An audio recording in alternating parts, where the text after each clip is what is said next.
بسم اللہ الرحمن الرحیم۔ ناظرین السلام علیکم، آپ دیکھ رہے ہیں صابر شاکر کو یوٹیوب چینل پہ۔ جناب آج ہے 25 مئی سال 2020 اور دن ہے آج منڈے کا۔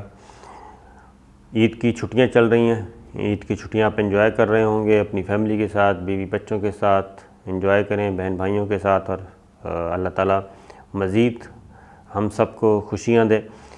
تو ویڈیو جناب وہیں سے شروع کرتے ہیں جہاں پہ ہم نے پچھلی ویڈیو ختم کی تھی، کیونکہ اہم ترین ڈیولپمنٹس ہو رہی ہیں اس ریجن میں، اور خاص طور پہ کچھ تانے بانے بھی، سازشوں کے تانے بانے بھی بنے جا رہے ہیں، اور جہاں ریجنل بلاکس کی بات ہو رہی ہے وہ چل رہی ہے۔ ریجنل پالیٹکس کیا ہے، اس میں بیرونی جو طاقتیں ہیں ان کا کیا رول ہے، بالکل سچویشن اسی طرف جا رہی ہے۔ اور ہم لائن آف کنٹرول پہ کل تھے جناب، اور اگلے مورچوں پہ گئے، اور army chief general Qamar Javed Bajwa صاحب تھے، کور کمانڈر 10 کور تھے، DDI SPR تھے، اور دیگر اعلیٰ فوجی افسران موجود تھے۔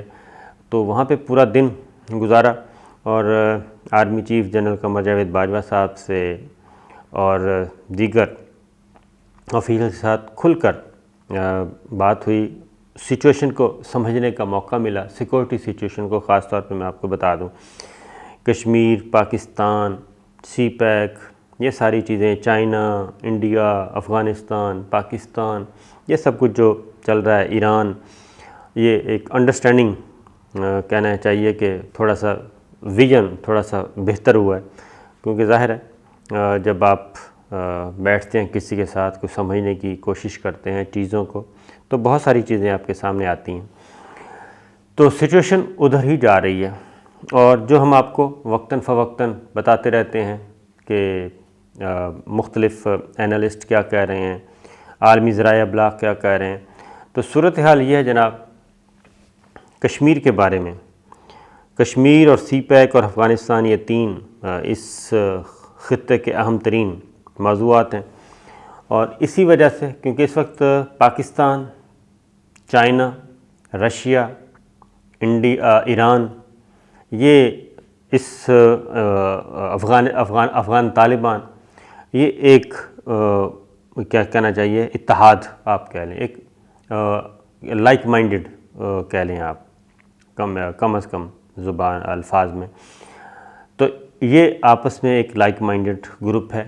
دوسری طرف انڈیا ہے، اور انڈیا کو سپورٹ کر رہا ہے امریکنز، ان کو شے دیتے رہتے ہیں، اور انڈیا بھی آپ کو پتہ ہی ہے اس کو بھی کوئی نہ کوئی چیز چاہیے۔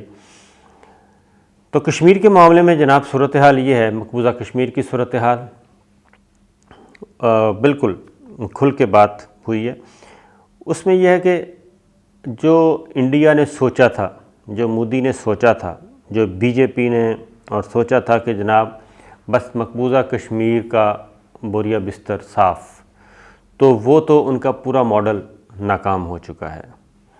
اور نہ صرف مقبوضہ کشمیر کا جو کچھ انہوں نے سوچا تھا وہ ناکام ہو گیا مودی سرکار کا اور اجیت ڈوبل ڈاکٹرن خاص طور پہ، بلکہ الٹا ان کو لینے کے دینے پڑ گئے ہیں۔ اور پھر انہوں نے NRC نیشنل رجسٹریشن کا قانون جو لے کے آئے وہ، اور اس کے بعد شہریت امینڈمنٹ ایکٹ جس میں شہریت دینے کی پالیسی دی تھی کہ سٹیزن شپ کیسے دی گئی تھی، وہ یہ ساری چیزیں فلاپ ہو چکی ہیں، اور ان کو عالمی سطح پہ پذیرائی نہیں ملی۔ عالمی انسانی حقوق کی تنظیمیں اور یورپین یونین، امریکنز کی جو تنظیمیں ہیں اور امریکن آفیشلز جو ہیں، انہوں نے اس کو پذیرائی نہیں ملی۔ اس کی ریزن یہ ہے کہ وہاں پہ سخت ترین رد عمل آیا۔ اب اس کا کیا ہے، پورا دن ہم نے لائن آف کنٹرول پہ گزارا، اور اس کا سچویشن کیا ہوئی، بنکرز میں بھی گئے ہم، وہاں پہ جوانوں سے بھی باتیں کی،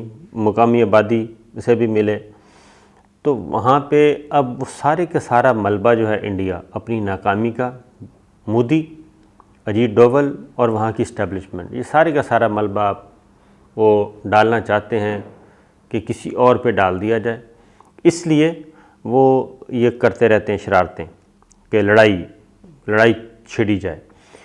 پھر آپ کو اندازہ ہے کہ پاکستان کے ساتھ انہوں نے کیا لڑنا ہے۔ 27 فروری ہمارے سامنے، انہوں نے چائنا کے ساتھ بھی پھڈا شروع کر دیا۔ اب چائنا نے جو سرحدی جھڑپ ہوئی 2 ہفتے پہلے، اس میں چائنا نے ان کی ٹھیک ٹھاک ٹھکائی کی. ٹھکائی کرنے کے بعد چائنا کو بھی اس بات کا اندازہ ہو گیا ہے کہ یہ جو کچھ ہو رہا ہے یہ انڈیا جو ہے وہ کسی کی شے پہ کر رہا ہے. انڈیا اکیلا اتنی ہمت نہیں کرتا اور نہ اس میں اتنی سکت اور ہمت ہے. وہ یہ پنگے جو لے رہا ہے، نیپال کے ساتھ پنگا لے لیا، اس کی زمین پہ سڑک بنا دی، پھر چائنا کے ساتھ سرحدی جھڑپ، یہ ذرا ٹیسٹر لگایا تھا انہوں نے کہ چیک کرتے ہیں چائنا کی طرف سے کیا رد عمل آیا. چائنا کی طرف شدید رد عمل آیا. اب چائنا نے یہ سارے خطرات بھانپتے ہوئے اب بنکرز بنانا شروع کر دیے ہیں انڈیا اور چائنا کی باؤنڈری پہ. چائنا نے بنکرز بنانا شروع کر دی ہیں، وہاں پہ اپنا ڈیفنس جو ہے وہ اپنی فورسز لگائے گا، اور اسی لیے انڈیا بھی آہستہ آہستہ اب موو کر رہا ہے اپنی ٹروپس کو چائنا بارڈر پہ.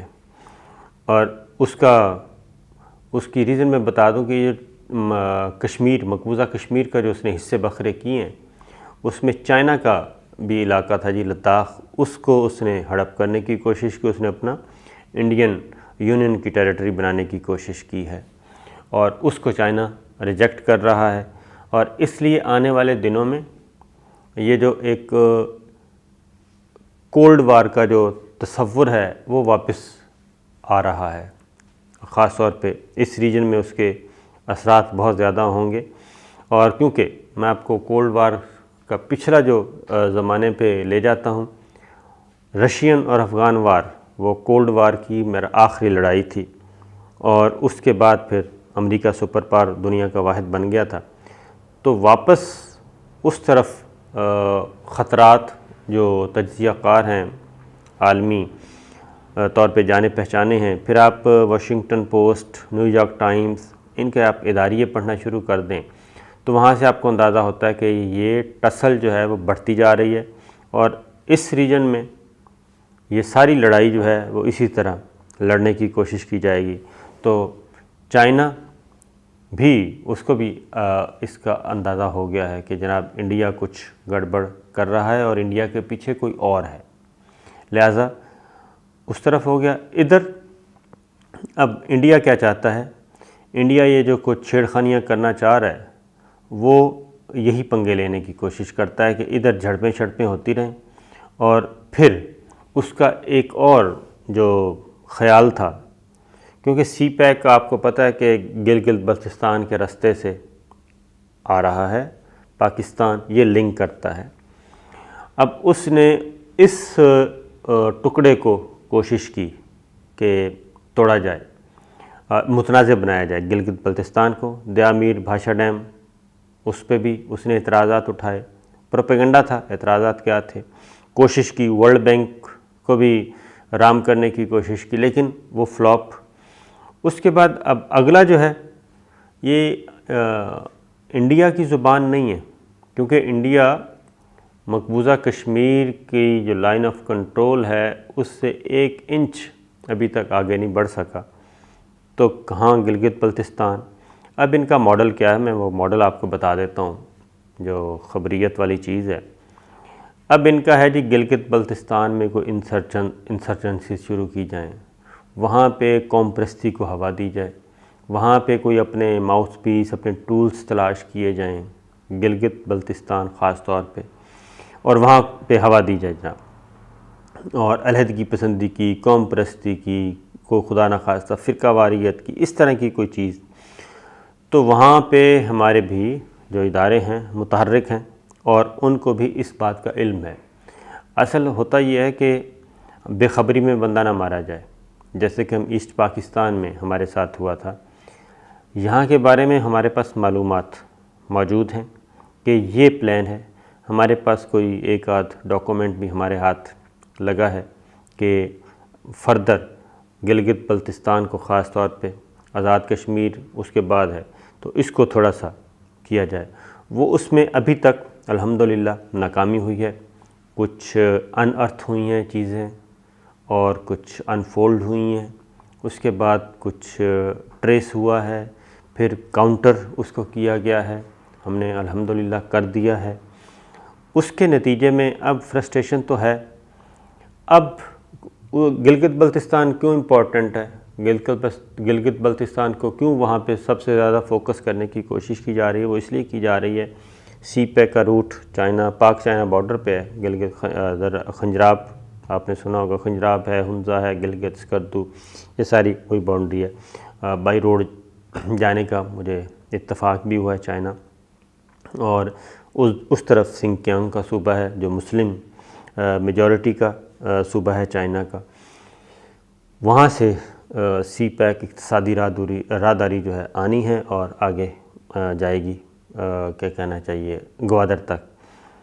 تو یہ معاملات، تو اس کو اگر متنازع کرتے ہیں، مستقبل کی سوچ رہے ہیں کہ اگر اقتصادی راہداری کو، سی پیک کو اگر توڑنا ہے، کاٹنا ہے اور چائنا کو اور اس خطے کو، پاکستان کو اس کے ثمرات سے چھٹی کرانی ہے اور نقصان میں تبدیل کرنا ہے، تو پھر اس کو متنازع کیا جائے، یہاں پہ سیکورٹی کا ایشو کھڑا کیا جائے.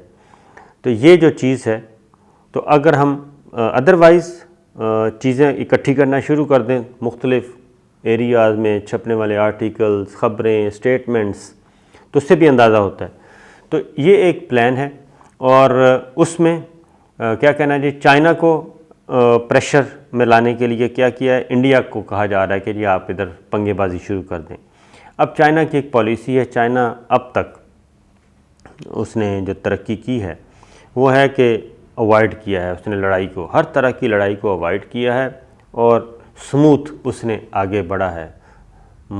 ڈسپیوٹس کو، جو تنازعات ہیں، چھوٹے موٹے تنازعات، اس کو ایک سائڈ پہ رکھا ہوا ہے. اس نے اپنی ڈائریکشن بالکل سیدھی رکھی، اسٹریٹ. اور اس کا تھا کہ پہلے اقتصادی طور پہ اپنے آپ کو تگڑا کیا جائے، دفاعی اعتبار سے تگڑا کیا جائے اور پوری دنیا میں جڑیں پھیلائی جائیں اقتصادی اعتبار سے. وہ کر چکا ہے اور جنگوں کو اس نے اوائڈ کیا ہے. لیکن اب جو ماڈل ہے وہ ہے کہ انڈیا کو تیار کیا جا رہا ہے اور انڈیا میں اتنی سخت ہے. انڈیا پہلے افغانستان میں آپ کو بتا دیتا ہوں کہ آپ کو پتہ ہی ہے کہ 2 دفعہ مار کھا چکا ہے، رشین افغان وار میں بھی اور اس جو تازہ ترین افغان طالبان کے ساتھ جو وار تھی اس میں بھی ٹھیک ٹھاک مار کھا چکا ہے. اس میں اتنی سخت نہیں، اس کے پیچھے کچھ فورسز ہیں جو یہ سارا کچھ کروا رہی ہیں ان سے اور اس کو شے دے رہی ہیں. اور انڈیا کو بیک ڈور چینل پہ بھی کچھ دوست ہیں سمجھانے والے جو کہہ رہے ہیں کہ اس ریجن میں پلیئرز کون سے پلیئرز ہیں، رشیا ہے، چائنا ہے، پاکستان ہے، ایران ہے، اور اس میں انڈیا بھی آ سکتا ہے. اور انڈیا کو تبھی فائدہ ہوگا کہ وہ کشمیر کا ڈسپیوٹ 2 طرفہ طور پہ کوشش کرے، حل کر لے اور وہ بھی سی پیک کا حصہ بنے. امریکہ بیٹھا ہے کئی ہزار میل دور اور یہ ممالک ادھر ہی رہنے ہیں، تو اقتصادی ترقی سے فائدہ اٹھانا چاہیے اور سی پیک سے فائدہ اٹھانا چاہیے. تنازعات ختم کرنے چاہیے علاقائی، ورنہ پھر آپ کو پتہ ہی ہے اگر کولڈ وار کا زمانہ دوبارہ آتا ہے اور جو ہیں اتحاد بالکل کلیئر ہیں، لائک مائنڈڈ بالکل کلیئر ہیں. روس کی اب وہ سچویشن نہیں ہے جو آج سے 20-25 سال 30 سال پہلے 20 سال پہلے ہو گئی تھی، 30 سال پہلے ہو گئی تھی. وہ واپس سروائیو کر رہا ہے اور بہت زیادہ تیزی سے کر رہا ہے. چائنا اس کے ساتھ مل چکا ہے، لائک مائنڈڈ سارے ملتے جا رہے ہیں. تو یہ ہے سچویشن جناب. اور پلان، دشمن کے عزائم، منصوبہ بندی، یہ ساری چیزوں کا علم ہو تو اس کو کاؤنٹر کرنے میں آسانی ہوتی ہے. تو جناب مزید انشاءاللہ اگلی ویڈیو میں مزید آپ کے ساتھ گفتگو کریں گے اور اسی نوعیت کی چیزیں سمجھنے کی کوشش کریں گے.